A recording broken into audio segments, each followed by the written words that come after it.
Hi friends, आप लोग कैसे हैं। मैं आशा ही नहीं पूर्ण विश्वास करता हूं कि आप लोगों का स्वास्थ्य अच्छा होगा और आप खुश होंगे। और इस वीडियो में मैं आपका स्वागत करता हूं और इन्हीं के साथ मैं आपको प्रेजेंट परफेक्ट टेंस के पॉजिटिव सेंटेंस को हिंदी से अंग्रेजी में कैसे अनुवाद करते हैं, एक एक जानकारी स्टेप बाय स्टेप सभी आपको बताऊंगा। तो चलिए मैं अपने टॉपिक पे आता हूँ। अपना वही प्रेजेंट परफेक्ट टेंस। प्रेजेंट पता है, वर्तमान। परफेक्ट जो पूरा हो चुका हो। टेंस मीन्स काल। और पहचान है, आपको किताब में ये जानकारी मिल जाएगी, आपके नोट्स में भी ये जानकारी होगी और विद्यालय में पढ़े होंगे और दोस्तों के साथ भी शेयर किए होंगे। दोस्त आपको बताए होंगे कि प्रेजेंट परफेक्ट टेंस के सेंटेंस को कैसे हम पहचानेंगे। लेकिन मैं एक नया तरीका आप लोगों को दे रहा हूं जिसमें आप जानेंगे कि प्रेजेंट परफेक्ट टेंस के सेंटेंस को कैसे हम पहचानेंगे। तो मैं बता रहा हूं, जिस वाक्य के अंत में चुका है, लिया है, दिया है, आहा, आए, वो प्रेजेंट परफेक्ट टेंस का सेंटेंस होता है। लेकिन मैं शॉर्टकट तरीके में लिख दिया हूँ, चुका है, लिया है, दिया है, आहा। और ये मैं आपके लिए शॉर्टकट तरीका अपनाया हूँ। और एक प्रेजेंट परफेक्ट टेंस के सेंटेंस को पहचानने का एक और तरीका है, कोई भी वाक्य हो, अगर उसमें ऐसा लगे कि काम पूरी तरह से पूरा हो चुका है या समाप्त हो चुका है, तो वो भी प्रेजेंट परफेक्ट टेंस का सेंटेंस होता है। हालांकि यहाँ मैं आप लोगों के लिए कुछ एग्जाम्पल लाया हूँ, जिसमें से पहला एग्जाम्पल ये है, हम गीत गा चुके हैं। ठीक है, तो सबसे पहले क्या करेंगे, हम, ये प्लूरल सब्जेक्ट है, तो पहले इसे हम लिखते हैं हम की इंग्लिश वी की, हम की इंग्लिश वी। अब एक वचन यदि सब्जेक्ट है, सिंगुलर सब्जेक्ट है, तो हैज का प्रयोग करेंगे, और बहुवचन सब्जेक्ट है, प्लूरल सब्जेक्ट है, तो हैव का प्रयोग करेंगे। हालांकि यहाँ पहले सेंटेंस जो है पहला, इसमें हम की इंग्लिश वी, तो वी जो है प्लूरल सब्जेक्ट है, इसलिए यहाँ हम हैव का प्रयोग करेंगे। तो वी हैव, वी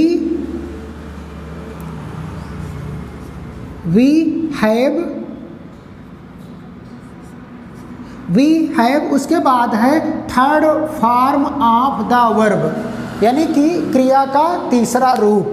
तो इसमें क्रिया क्या है, हम गीत गा चुके हैं, यानी कि गाना।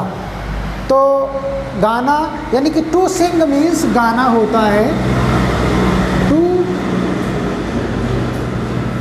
टू सिंग मीन्स गाना। फर्स्ट फॉर्म सिंग,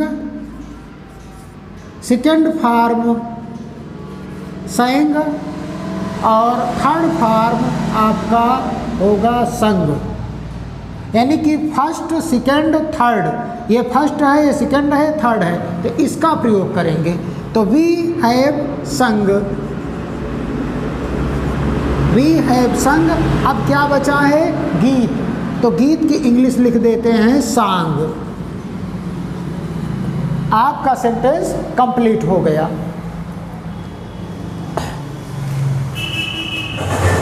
अब ये दूसरा सेंटेंस आपका है, मोहन बाजार में कलम खरीद चुका है। तो मोहन, मोहन लिखो, मोहन, मोहन थर्ड पर्सन है और एक वचन करता है, सिंगुलर सब्जेक्ट है, तो मोहन के साथ हम लगाएंगे हैज। तो हैज का प्रयोग करेंगे, मोहन हैज, मोहन हैज। अब फिर उसके बाद अपने फार्मूले पे आ जाओ। सेंटेंस, हिंदी के सेंटेंस नहीं देखना है, अपने फार्मूले के अनुसार आप लोग ट्रांसलेट करिएगा। तो third form of the verb है, इसमें क्रिया क्या है, हम मोहन बाजार में कलम खरीद चुका है, यानी कि परचेज या बाई, कोई भी वर्ब रख सकते हो। तो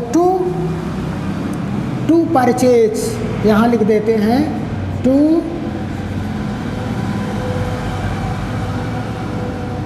टू परचेज मीन्स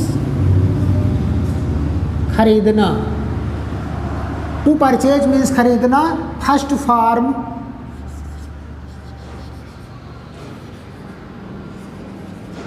परचेज।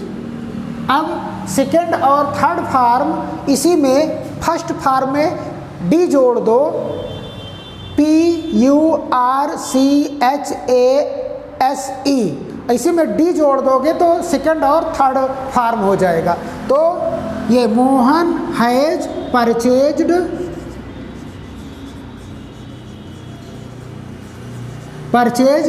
अब इस रूल के माध्यम से यहाँ जब आ गए तो ऐसे आएंगे, ऐसे कलम है तो पेन, फिर उसके बाद में है तो इन द, बाजार है तो मार्केट। ये आपका सेंटेंस दूसरा कंप्लीट हो गया। अब तीसरा है मीना अंग्रेजी बोल चुकी है, यानी कि मीना भी सिंगुलर सब्जेक्ट है, एक वचन करता है तो एक वचन करता है तो पहले लिखेंगे मीना, मीना। उसके बाद अपने फार्मूले पे आओ, हैज है plus third form of the verb, Meena singular है तो इसलिए हैज का प्रयोग करेंगे, मीना हैज। अब इसमें क्रिया क्या है, बोलना, तो टू स्पीक मीन्स होता है बोलना, टू स्पीक मीन्स बोलना होता है, टू स्पीक मीन्स बोलना। First form speak, second form spoke और थर्ड फॉर्म स्पोकन, नीचे लिख दे रहा हूँ। फर्स्ट सेकेंड थर्ड इसका प्रयोग करेंगे हम, तो मीना हैज स्पोकन। अब क्या है, अंग्रेजी है तो इंग्लिश लिख दो,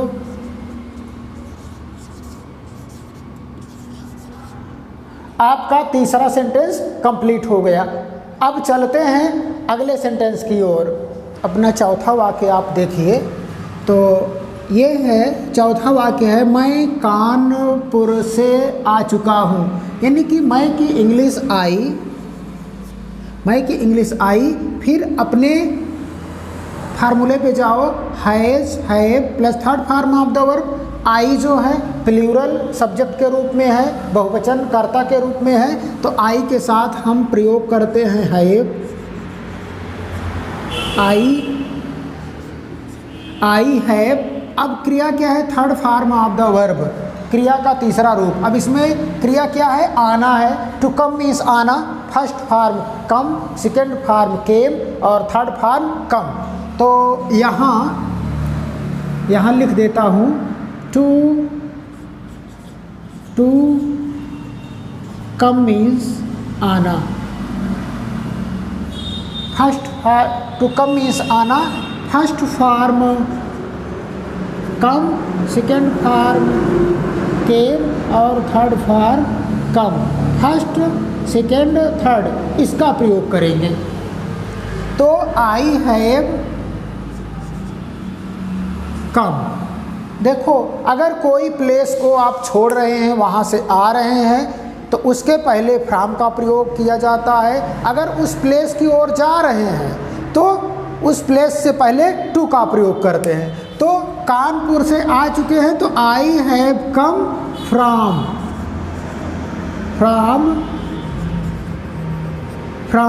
कानपुर, फ्रॉम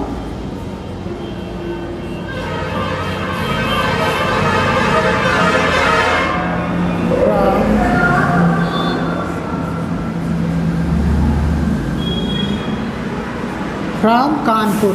ये आपका सेंटेंस चौथा कंप्लीट हो गया। मैं कानपुर से आ चुका हूँ, I have come from Kanpur. अब पांचवा वाक्य है, अमित आज कहानी पढ़ चुका है। तो अमित लिखो, अमित अमित सिंगुलर सब्जेक्ट है, एक वचन करता है, तो किसका प्रयोग करेंगे? हैज का। तो अमित हैज।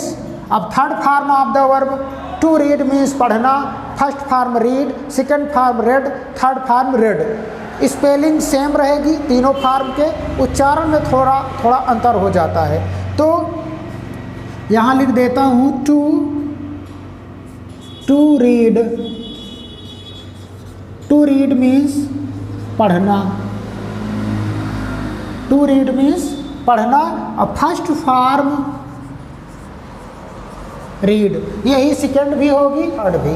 तो यहाँ Amit has read, Amit has read. यहाँ से आप यहाँ आए, फिर ऐसे आएंगे, कहानी है तो स्टोरी,